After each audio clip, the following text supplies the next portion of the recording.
Once upon a time, a little game called The Legend of Zelda Ocarina of Time came out. It was this revolutionary piece of art, taking the Zelda formula and injecting it with magic and beautiful music and charm and these insanely atmospheric dungeons, and the ending is incredible, and this one guy just sits and eats beans? It was incredible. But when you create such a monumental piece of work like the team at Nintendo did, you get followed up by a tricky dilemma. How do you create a sequel? The logical step would be go back to the drawing board, plan for the company's next big console, which is only a couple of years away, and work on the foundation laid out in your mammoth success of a title to create a bigger, heartier sequel. However, Nintendo did the complete opposite. Given a one-year development cycle and with a new director at the helm, Nintendo created one of their most fascinating, beautiful, and straight-up bizarre titles. This is The Legend of Zelda Majora's Mask.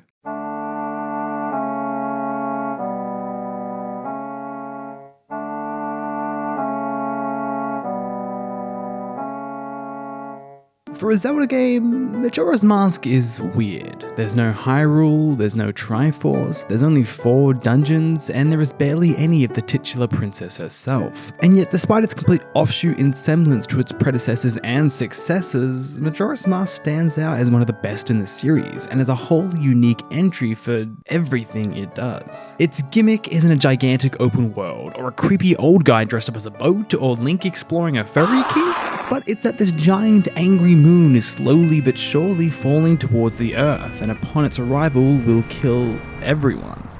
Yeah, can I have the weird boatman, please? I think the big thing that sets apart Majora's Mask from other Zelda games, or even most games in general, is the fact that these Disney-esque, larger-than-life, joyful cartoon characters have to deal with the fact that they're all going to die. It's not understated, it's not brushed to the side or played for a laugh. These characters have to deal with the imminent, overhanging threat to their mortality. In 3 days' time, the Clock Town is supposed to be having its annual festival, but as the time passes, the moon looms closer and closer. No matter where you are in the wide world of Termina, you can never escape the sight of that moon, always taunting you with its hideous face and constant reminder of death. As the 3 days progress, you begin to see many characters change shape. They begin to get apprehensive, fear for their lives, flee the village, or emit any of the wide multitude of responses that we would react with in real life. The moon's slow fall and the reactions emitted are so beautifully resonant in its melancholic displays of fear. You've got the in-denial cocky tradesman taunting the moon to fall down and prove him wrong. There is the brave and honourable swordsman, who hours before can be found cowering in his room, shrieking about how he doesn't want to die. There's the mayor, unsure of which side to take for the sake of his political career. Every reaction from all the different characters are so grounded and realistic and feels so respondent to how we would react. This feeling of the end, and the despair and anxiety and entire spectrum of emotions that come along with it are perfectly captured in the track that plays in the minutes before the moon falls.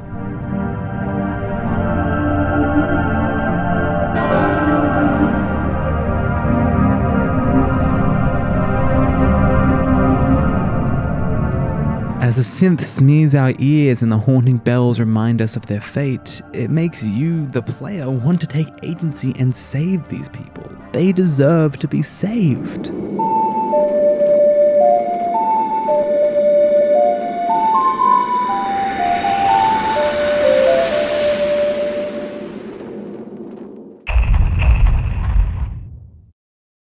Being a sequel to Ocarina of Time, this game features a lot of time travel, which on one hand is a cool symbolic tool used to explore the scarcity of moments in many different characters' lives, as well as being a beautiful link to the legacy of this series, which is absent pretty much everywhere else. But it also works as a brilliant gameplay tool and as a way for the devs to pack so much content into such a small amount of development time. Using his trusty Ocarina of Time, which is gifted to him by a rather melancholy princess of Hyrule, Link is able to travel back in time to the start of that 3-day cycle, letting him re-experience everything over and over and over again. Okay, firstly, this is the fucking coolest thing ever. I am such a slut for time travel, and the way this game revolves around it as a main gameplay mechanic is so fun and engaging, and also maybe uses it better than its predecessor? Maybe? But I think what I love the most about it is that the use of this 3-day cycle makes the world feel way more genuinely alive. You know in other games where you'll talk to the chicken lady and she just stands there fretting about her chickens? And no matter how many in-game days and nights pass, she is always going to be there, fretting about chickens, saying the exact same thing forever and ever. And it's like, oh, okay, you're a character from a video game. Yeah, well in this game, the chicken lady is an actual 3D character with depth and a backstory and has unique things she does in every single day and also has a tragic quest that will break your heart. You fucking beat that chicken lady. And because Majora's Mask has this 3-day schedule, practically every character can be like that. The developers could program each character to do specific things at specific times and specific days, and as a traveler through time, you get to observe them all as if you were just stopping in on these random 3 days of their lives. They all have jobs and appointments and dates they all attend. If you meddle with an event, it changes where people are and can lead to different resolutions. And a lot of the core of this game is just figuring out where people are on what day and how that can aid you. These all feel like real people with real lives that we are simply observing a portion of. If Link showed up an extra day early, I'm sure they'd be doing different, boring everyday stuff too. And so it's all that combined with the aforementioned reaction to their harsh reality that makes the characters of Majora's Mask shine. They are what make this game so special. My favorites by far are the two sisters of Romani Ranch. Yes, they're super cute farm girls, but explore their section of the game and you'll quickly find a tale as intriguing as it is heart-wrenching. If you try to go to the ranch on the first day, you'll find it's blocked by a giant boulder that this one man is single-handedly carving through. On your mate, keep up the good work. On the third day, you can finally enter, only to find this little girl, Romani, all messed up and dazed. If you talk to her older sister Cremia, she mumbles about how she wished she had listened to her sister earlier. Rewind time and blow up the rock on the first day and you'll find a normal, joyful, bright young girl. Talk to her as a Goron and she'll call you cute. Wait, what? Talk to her and she'll tell you about aliens who are going to come that night to steal her cows and she needs your help fending them off. Aha, so what happened is that you weren't there last time and the aliens abducted her and messed with her brains. Yikes. Anyways, do this sick-ass Cowboys vs. Aliens bit and you've saved the ranch. Yay! What a cool and unique use of time travel to progress and deliver a quest. But then later that night, you can talk to Cremia and she's doing a milk delivery and says she won't mind a bit of company. As the cart begins to move, the tone immediately becomes very casual, as if she is letting off steam to a very good friend. She speaks about how hard it's been running the farm and raising her sister since their dad died, how her best friend's fiance has gone missing, and then casually she begins talking about the moon, asking what the townsfolk are saying, wondering if it really will fall. Even on a cute, wholesome side quest like this, you can't escape that moon. Anyways, a bunch of himbo bitches are trying to steal our milk. Are you fucking kidding me? Fuck off, bro. Fuck off my milk, bro. Fuck. And then Cremia thanks you and she gives you a big hug. Oh, that's so cute. On the third day, however, it gets tragic. The world begins to shake and the thunderous roars of the moon echo all throughout the land. Cremia has accepted their reality, but as the only family Romani has, she has to protect her little sister in any way she can. You can walk in on them milking the cows, and Romani is overcome with glee as Cremia is letting her drink the Chateau Romani, a special drink that is only served in the milk bar for adults. She tells her she's letting her have it because she can see she's become a grown-up woman, and then asks for Romani to sleep in her bed that night. You can catch them as they walk towards the door, where a joyful Romani stands next to a despair-filled Cremia, who says to you with a defeated sigh, "Good night. See you tomorrow, okay?"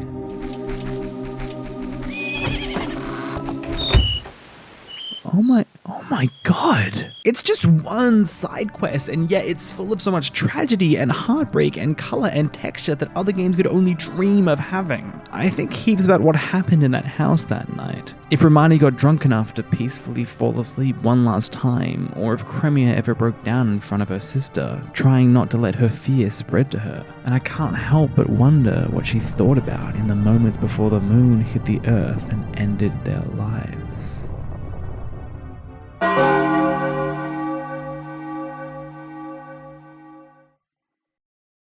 Bro, I hate side quests in video games. I don't know what is wrong with my brain, but as long as I can remember, I'll play a game and they'll be like, "Ooh, can you find the 16 eggs?" No, fuck you! I don't think it ever helped either when your plot was like, oh my god, this important thing is happening and it's urgent, we need your help right now! And just planting the last of my seeds and done. Whew, what a hard day's work. I got a lot of slack in my Xenoblade 3 video for not doing a lot of the side quests, which went and explained plot holes I had in the narrative. But I really feel like that isn't the job of the content that is on the side, adjacent to the main plot. I feel they are the most rewarding when they strengthen and expand on the world and characters. All of this is to say that the side quests in Majora's Mask are just the fucking best, and it's not even a competition. One of the big gameplay mechanics is that Link can get these masks, which give him nifty little abilities. Most of them are kinda pointless utility-wise, but that doesn't matter, because they all come from these super interesting and rewarding side quests. Every time I play this game, I feel like I have a routine. I boot up, play the first cycle, then I save this old woman from the thief and get the bomb mask, which lets you blow up things with your face. Also, if you shield, you don't take damage even though your face is still under the what? Huh? Then I go outside and talk to this fucking weirdo with his cougar little dance, and he gives you this horrifying gross thing which gives you the moves, and it lets these two girls fall in love with you for a piece of heart. Oh. Then I'll go and talk to this insane guy on the music box who is jealous that he lost his job at a circus to a dog. Damn, that sucks. Give me your mask. It lets you play this cute little march with your ocarina, which, if you do to this depressed guy at the ranch, you get a little conga line going on with his chicks who turn into chickens, which makes him happy because he can die peacefully seeing his babies grown up, and it makes me happy because he gives us the bunny hood! The best mask by far. The bunny hood makes Link go 1.5 times faster than his usual running speed, which is just so good. The game is literally unplayable without this. Majora's Mask feels like a jigsaw puzzle. Many side quests reward you with a mask, which you can then use as a clue or a key to get to the next mask and the next heart piece and the next upgrade, and it is such a satisfying game to complete. And the masks themselves are so fun and charming. The cow mask, the cute postman's hat, the stone mask, the pervert pig sniffing mask. Yeah. Even if they don't all have useful abilities, they feel super worth it to get because each quest feels meaningful and they are like a physical manifestation of your impact. When you beat the game, if you don't collect all the masks, the credits will taunt you with the ones you missed, as if to say, hey, there's another life here that's worth saving. One of the most important ideas expressed in Majora's Mask is the good nature of being good and how it does have an impact on people's lives. If you didn't intervene, Romani would have been abducted by aliens and their ranch would have failed. If you didn't send off the souls of the 3 spirits you embody, they never would have been able to rest in peace. If you didn't reset the calamities in the 4 major regions of the game, those people never would have got to enjoy their peace and happiness again. If you didn't intervene and help look for the young lost boy, Kafei and Anju would never have been reunited on the eve of their wedding, possibly dooming them to a life of heartbreak. That last quest in particular is quite lengthy and intricate, and the mask you get has no change on gameplay, but the beautiful couple's mask still feels like a worthwhile reward. All that effort you went through to help these 2 lovers reunite, it feels important because it feels real, because the characters all feel 3-dimensional because of the 3-day time cycle, and fuck, this game is so good! And I haven't even gone to the main plot yet, which is like everything I've been talking about in these characters, but maxed out to 11 and hyper-focus, and what am I doing describing here? Let's just go straight to the story.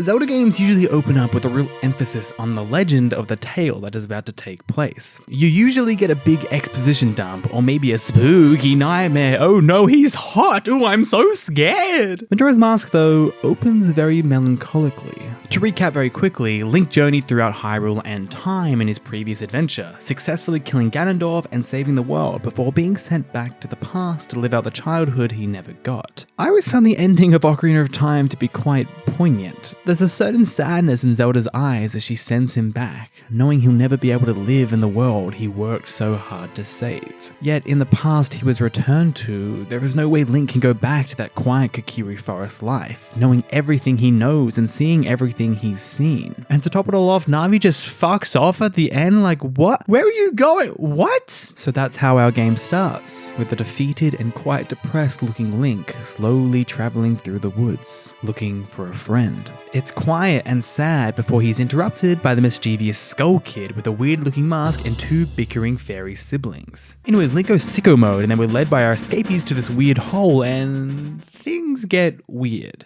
In this horrid nightmare sequence, Link gets transfigured into a Deku Scrub and then is stuck with Tatl, one of the two bickering fairies. And really quick, I love how in this animation Link isn't even breathing, his animation just freezes. Nice. Anyways, we make it upstairs and are greeted by the happy masked salesman.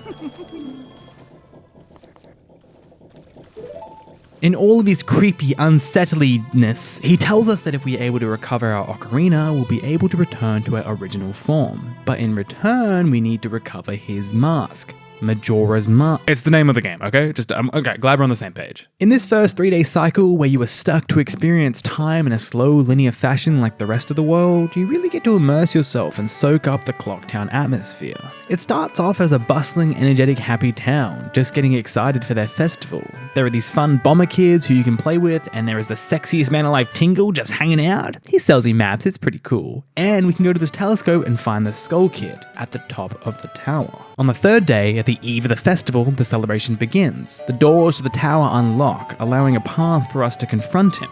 Tael begs us to find 4 people who can help us, and before long we snatch back our lovely ocarina and reminisce in a flashback. This is the only time we see Zelda in the game, and it always felt like such a beautiful moment. The intriguing thing about Termina, which you entered in a very Alice in Wonderland-esque fashion, is that every character looks identical to the ones you've met on your previous adventure, which is an example of the devs reusing assets due to their limited development time, but it also results in the world's bizarre tone and feeling. Is any of this real, or is Link in some kind of purgatory or some sort of ethereal spiritual world? Trapped in this weird mirror dimension, Link feels oddly isolated and alone, which is why having a flashback to something feels so comforting and warm. Hearing the princess's beautiful lullaby and having her teach you the song that lets you traverse through time almost makes it feel like she's always with you. But not this Zelda. This one, the one who fought with you so hard on your previous journey. Because Link was sent back in time to experience his childhood, this young Zelda doesn't really know him, which only adds on to the loneliness Link felt after being abandoned by his companion Navi. And with all of that in mind, it feels beautifully tragic when Zelda says to you, even though it was only a short time, I feel like I've known you forever. Bro, this is not the time to be daydreaming. Sorry. When we return to the happy mask salesman, he is livid we aren't able to get his mask back. I'm gonna fucking get you, you fucking do my mask. But he helps us back into our original form by teaching us the Song of Healing. And this is the key to saving both the world of Termina and the residents within. Majora's Mask is about grief, tragedy, sadness, and the darkness of the human experience. But most importantly, it's about moving on from that darkness, an important impact love plays in that process. In the 4 areas of the game, yes, you go and restore things in big ways such as saving the Gorons or reigniting peace in the Deku Kingdom, but it's the way you help individuals move on from their grief that feels the most impactful. You help a butler move on from the death of his son just by indulging him in an activity they once shared with each other. You help relight the fire of a village after the tragic death of their heroic leader. And you help a woman find her voice again after the death of her beloved partner. In all these moments where you heal someone with your love, it feels hazy and foggy. And I feel like that captures perfectly what it's like when you're stuck in the shadow of grief. But that warmth of love reminds you that it's gonna be okay. And it's what Majora's Mask does so well. It's a game about being stuck or lost after something tragic. The death of a beloved, a dramatic change in one's life, the loss of a friend, and how through the power of love, the world's most powerful magic, you can overcome and move through that pain towards the future. But to talk about this game's story without mentioning its main antagonist, the Skull Kid, is just a bit silly, innit? God, I am so stupid! While the many good deeds you perform through the act of kindness as Link show the power of love and the impact it can have, Skull Kid's isolation and loneliness shows how the lack of that warmth can cause darkness to rot away at someone until they commit something truly evil. The Skull Kid is a bit mischievous. Back in Ocarina of Time, he makes you do this dumbass Ocarina game where you have to repeat his nose. Oh bro, just print sheet music next time. God, this is so stupid. Eventually, he ends up here in the land of Termina. Again, maybe this place is real, leading both him and Link to accidentally stumble here. Or maybe it is a plane for lost souls, for lonely people recently abandoned, unsure of where or how to continue on. After not too long, Skull Kid makes friends with the 4 giants, but after perhaps being a bit too mischievous, they abandon him. leaving him more and more alone than he has ever felt. That is until he meets Tatl and Tael, and they begin to have fun and become best buds, but it's hard not to imagine that that loneliness still eats away at him, which makes him the perfect target of the Majora's Mask. In an out-of-character moment, the Skull Kid mugs the Happy Mask salesman and is seduced by the evil powers within the mask. I'm sure it would have corrupted anyone, but the troubled and lonely Skull Kid, he was the perfect target. Now with the powers of the evil and mysterious mask crafted aeons ago, he can pull off more pranks. But the mixture of the sadness in his heart and the power imbued in the mask leads to something dreadful and terrible being summoned. Link has to assemble the 4 giants, the only ones able to stop the moon. And to do that, Link has to free their souls by also helping others move on from their grief, and it's also delicately woven together and brilliant. But fun fact, you can actually summon the giants at any time. And if you do this before you've saved all 4, they fail to stop the moon, and it's oddly more heartbreaking than the moon just crushing normally. Anyways, make sure that you do save all the giants trapped in bosses of the 4 lands and call them properly to stop the moon and to put an end to Skull Kid's shenanigans. The mask is talking!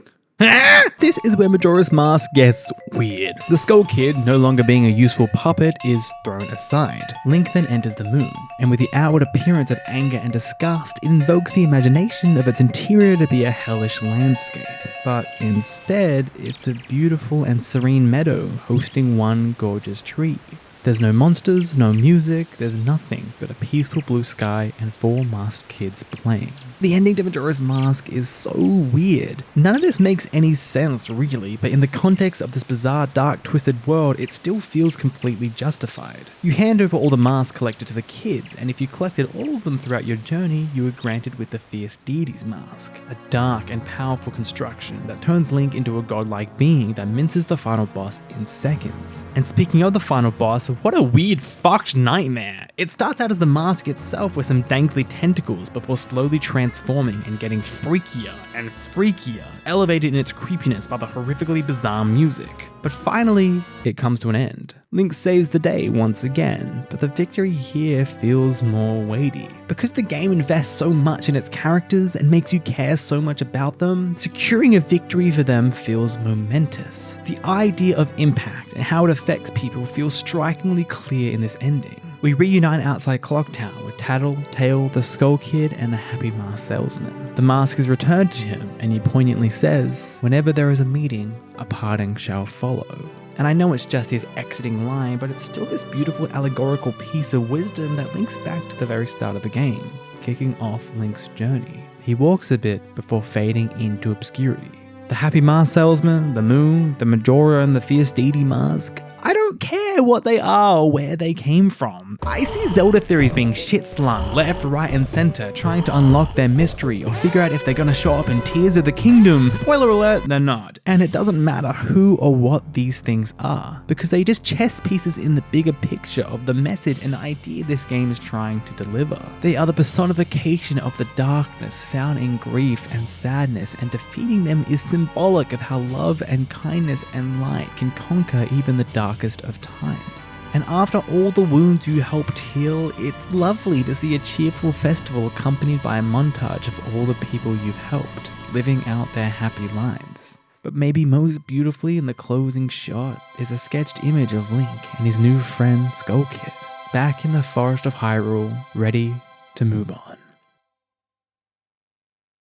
And then Link dies and becomes a Stalfos in Twilight Princess, baby! Oh yeah, he's teaching me the mortal draw. Thanks for healing from the grief and teaching me the sick moves, baby! Twilight Princess! Oh my god, this video is a million years long and we haven't even talked about the gameplay. Oh my god, I'm running out of time!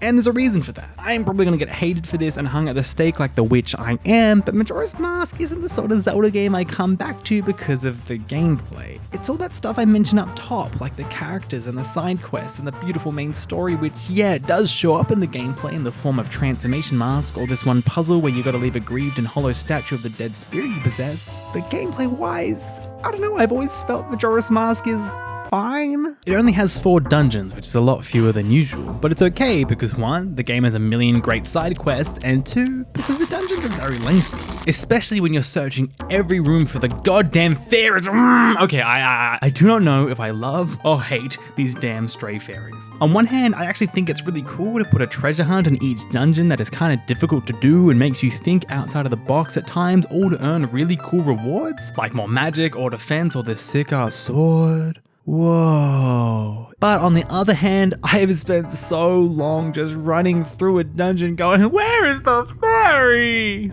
You know if you wear the fairy's mask, it tells you there's one in that room, right? I do have to give the dungeons credit for their atmosphere though. They feel so different to Ocarina of Times and any other Zelda game before or since. A creepy poisoned wooden temple, a tower made of ice with lava bubbling at the bottom, a giant mechanical well, and of course the highlight of the game, Stone Tower Temple. This one is really special. Before you even start, you have to climb this massive tower using statues that act as the personified symbols of the grieved souls you've helped pass on, which is so sick, if not really creepy. Me and the bestie. And then in the temple you go through it the first time and it's interesting and it's fine, but then you get the light arrow and then can flip the entire dungeon upside down, recontextualizing every room and puzzle and combine with the mirror shield and light. It's just the fucking coolest shit ever. The two main gameplay gimmicks with Majora's Mask is its use of time and the transformation masks. The rewinding of time over and over again is really just such a brilliant mechanic, as only key items are held over, meaning when you reset back to day one, you almost have a soft reset of your inventory. And as you roughly get to know more and more of the people, resetting each cycle, you begin to plan in your head what you're going to do and on what day and how you are going to do it. It's such a unique style of play, and when you work on maximizing the amount of stuff you can do in one 3-day cycle, it becomes a really fun challenge. I've always wondered if it's possible to do every side quest, complete every dungeon, and beat the game in one 3-day cycle, so everyone in the world can be happy. Oh, I didn't try, I was just wondering. I don't know, you do it. I'm busy doing other stuff. Yeah. The other big mechanic is the transformation masks, and again, they're fine. I don't hate them, but I don't love them either. Deku Link is very interesting, as you can hop on water and be shot out of these flower pad things to hover around, but especially in comparison to the other two, I really feel like they fail to utilize Deku Link in any meaningful way after his section of the game is done. Goron Link is probably the most useful, mainly attributing to his super fast rolling ability, which comes at the detriment of making Epona completely obsolete. Sorry, girl. And then there's Zora Link.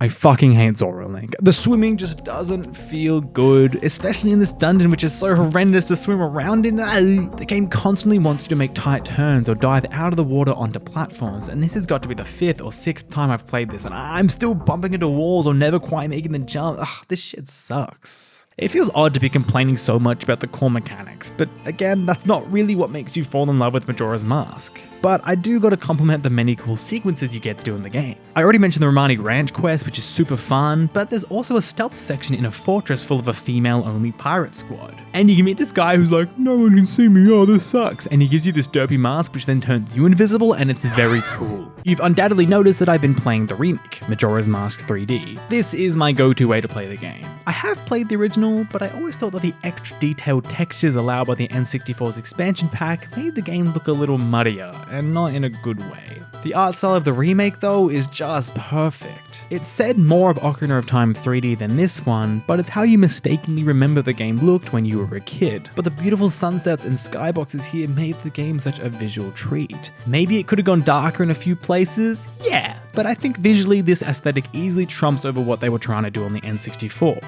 Too bad the rest of the 3DS port fucking sucks. They nuded this game to hell and back, and one can only guess it was due to the developers' insecurity that the original was too hard. They broke water hopping, they made it so you have to use magic to swim underwater, which apart from breaking the game design also means you have to listen to this for hours. They insult your intelligence by telling you where you can and can't shoot ice arrows in this dungeon, getting rid of the whole puzzle.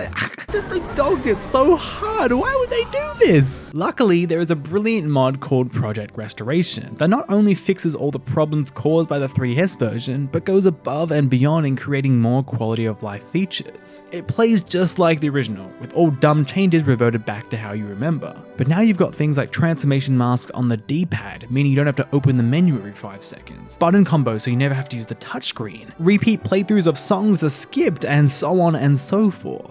On an emulator, legally, or modded onto a 3DS, this is the ideal way to play the game. If you've never tried it and were maybe soured by the dumbass changes made to the 3DS one back in the day, I urge you to go back and give this one a go. It's got all the good bits gameplay-wise, but with the beautiful aesthetic brought on by these 3DS remakes. Side note, I always loved how the art of Majora's Mask in comparison to Ocarina of Time is quite similar, except for these harsh black shadows that give off the imminent Oh, okay, I get it. I'm running out of time.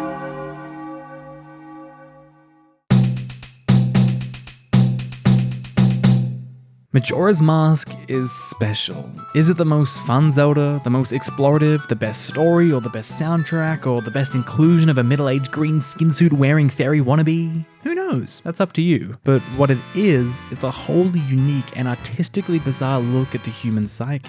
Through the sea of time, you get to travel through a repeating cycle and explore the wide spectrum of real human responses to the realization of inescapable doom. Yes, it's dark and morbid, but it also is a game about love and kindness. It shows how that force is greater than any other, and the impact that you leave on other people can and does change lives. No matter how much time passes, Majora's Mask will always be a wonderful piece of art, and something I think ages better and better as time moves forward. Still no Twilight Princess though. Twilight Princess, baby! You got cats you can pick up with cool sword fights, and Midna is in the game. Did you guys know it's about Midna? What do you guys think about Majora's Mask? Please let me know down in the comments below. Please have yourselves a fantastic day and stay snug. See ya.